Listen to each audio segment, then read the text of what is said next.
Good day, Democritus. Are you ready to head down to the gymnasium and do some discus? No, I am currently deep in my thoughts. What, in Zeus's name, could you possibly be thinking about? I am thinking about what the most basic units are. I have a theory that everything in this world is made out of a single indivisible unit that composes every single thing, living or not. Take this apple. This apple is made of indivisible units, which cannot be divided. Even if we cut this apple, the unit remains undivided. In all of Athena's big head, what is my man blabbering about? I've decided to call these atoms. It stands for undividable, unlike me and my wife's marriage. You are more insane than King Midas.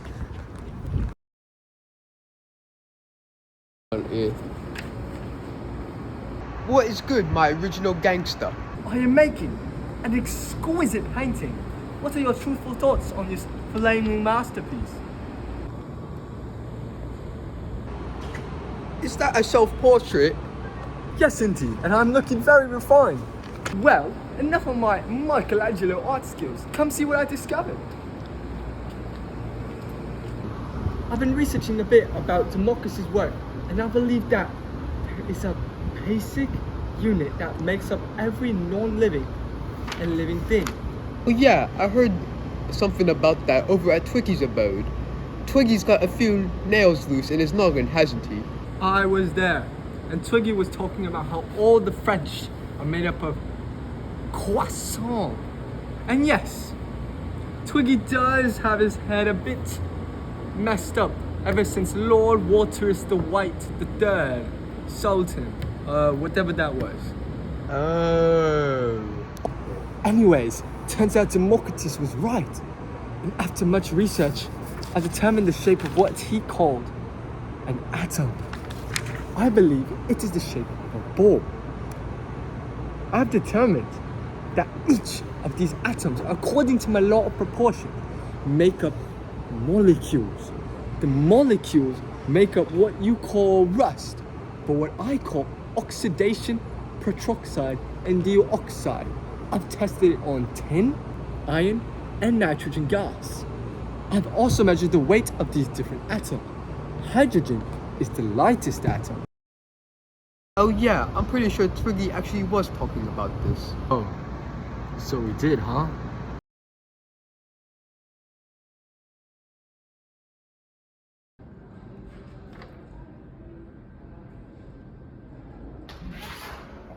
Go.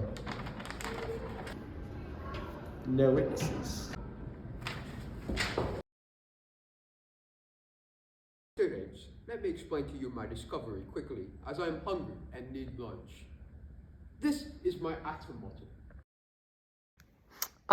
Excuse me, how did you find this model?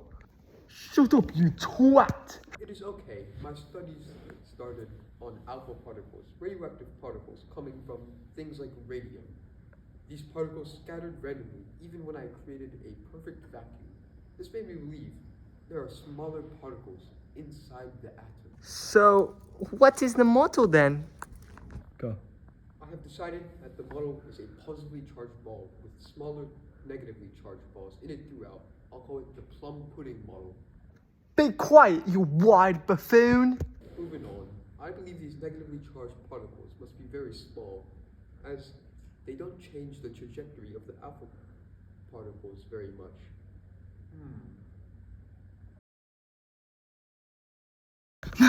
Master!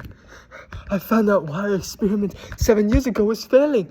The alpha particles were being blocked by a central heavy and positively charged part surrounded by those negative particles from earlier. That makes sense, as in my model, the alpha particles would have passed through. This makes our findings in the Geiger-Marshall experiment make complete sense. I shall report this to my other students. No! This will be my model, and it will not be named after any food, you horizontally challenged buffoon. Oi, are you disrespecting me, bruv? I apologize, respectable mentor.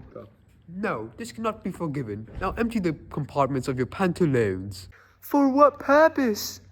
and discard of your footwear as well. For what purpose? In fact, I'm equipped to casually summon little Travis on your buffoons. We are done here.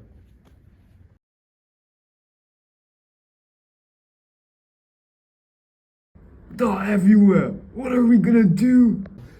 I don't know. I don't know.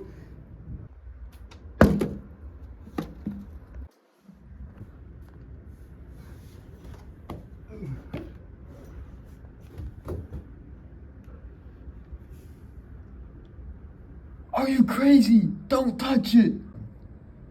That's it. Electrons have a shell around them, and they only occupy certain orbits around the nucleus. That's the answers to everything I was discovering. Max Planck's theory applied to the atom with orbits having well-defined energy levels at different distances. What? And you're just thinking about that now?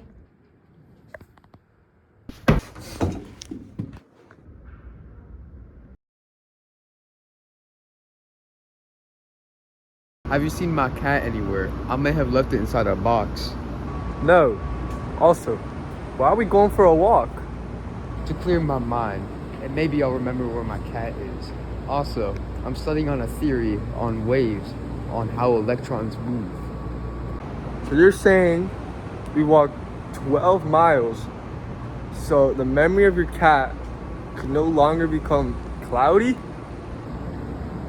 Wait, clouds.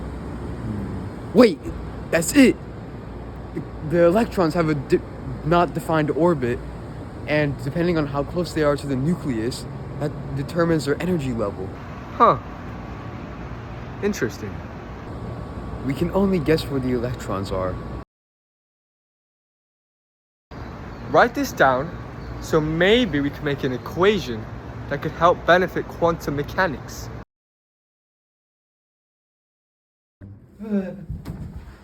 Are you okay? And what are you doing in my research area? I skinned my knee. Falling for you. I'm busy right now, shooting these alpha particles into this metal, but I'm noticing that the radiation being produced is higher than expected. So it can't be due to electromagnetism. The radiation released are gamma rays from what I'm observing. So if it's not electromagnetism, what could it be? Just like I'm magneted towards you. Elements heavier than hydrogen have a heavier atomic mass than the atomic number that we've observed, meaning there must be another particle inside the nucleus. So what are these mystery particles? They seem comparable to protons in size, but also have a neutral charge for us not detecting them until now. I'll call them N0, neutrons. These neutrons control the stability of an atom and attach themselves to the nucleus with the protons. You must be a once in a lifetime genius for finding this. Wait, you're a guy? Don't interrupt my research and leave the room right now.